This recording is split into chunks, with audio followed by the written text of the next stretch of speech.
Finally, we will get to the final section that is about the environmental issues dealing with the energy. Okay? Well, this section serves as a short account on environmental issues during the energy conversion.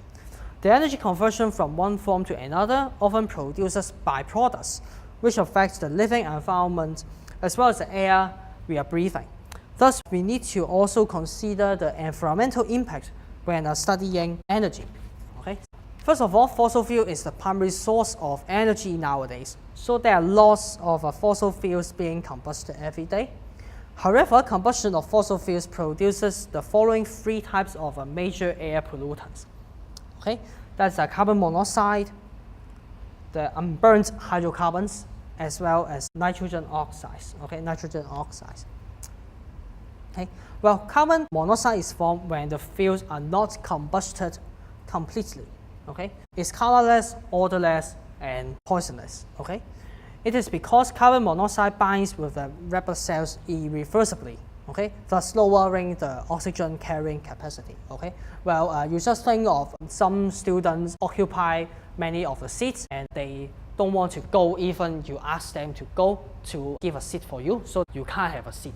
If the oxygen carrying capacity is lower, then the body organs cannot get enough oxygen.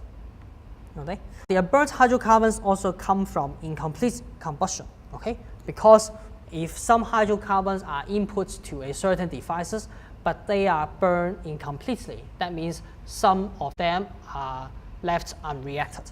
Okay? This unburnt hydrocarbons forms large parts of volatile organic compounds that we call a VOC. Okay? Volatile organic compounds. Okay? Well, VOC is harmful as it will irritate our eyes and noses.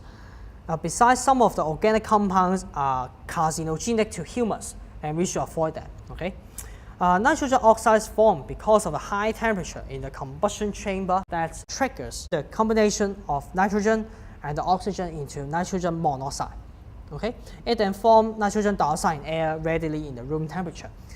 Therefore, there's a mixture of nitrogen oxides produced. So we have oxides, okay? Because there is a mixture of nitrogen oxides, and in a chemical form, we will just write to NOx, have a subscript X, because this X is a variable. It can be 1, it can be 2, it can be 3, etc. It will combine with carbon monoxide with the presence of sunlight to form smog, or what we call the photochemical smog. Okay? Here I just write smog, but it should be a photochemical smog. Okay?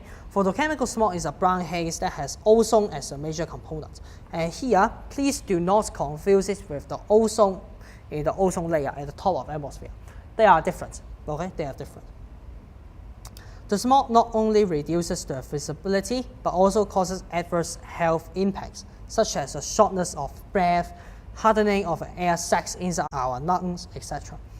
In order to reduce the amounts of those air pollutants mentioned, okay, catalytic converter is installed in cars to turn carbon monoxide and nitrogen oxides to harmless gases, for example, nitrogen, as well as carbon dioxide. Okay? Another important impact is acid rain. Okay? It is produced because most of the fossil fuels contain sulfur. Okay?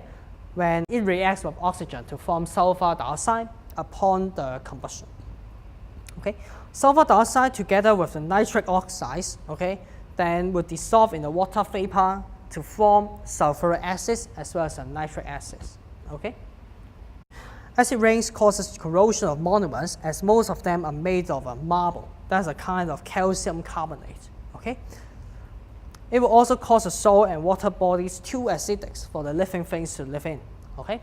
For the calcium carbonate, the acid can react with it to form carbon dioxide, so there will be corrosion. Okay? Well, to tackle with this, scrubbers are installed in the power plants to reduce the sulfur dioxide emissions.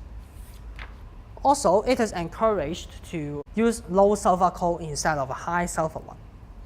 Okay? It is some of the examples that we can deal with this. Okay? Another environmental impact is global warming. Greenhouse gases such as carbon dioxide help trap the heat carried by the sunlight to maintain the Earth's temperature at a suitable level. However, the frequent combustion of fossil fuels releases much of the carbon content to the atmosphere in the form of carbon dioxide. thus trapping more thermal energy and make the global temperature increase, okay?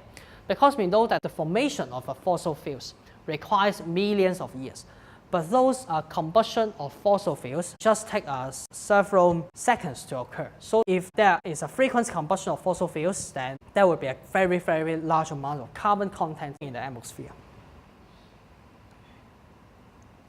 Well, according to a 1995 report, the global temperature has risen by 0.5 degrees C over the last century, and it is predicted that the global temperature will continue to increase by 2 degrees Celsius by 2100.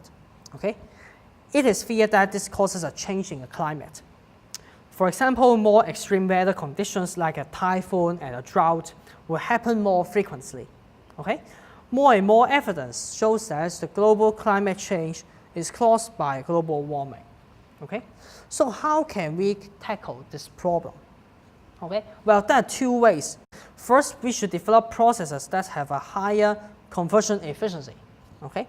Of course, with a reasonable cost. Okay? So that we can input less while meeting the energy demand at the same time.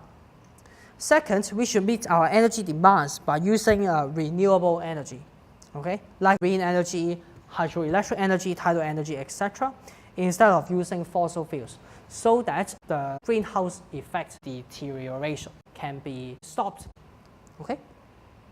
Well, if you are interested in this topic, please refer to the textbook to get a more in-depth discussion.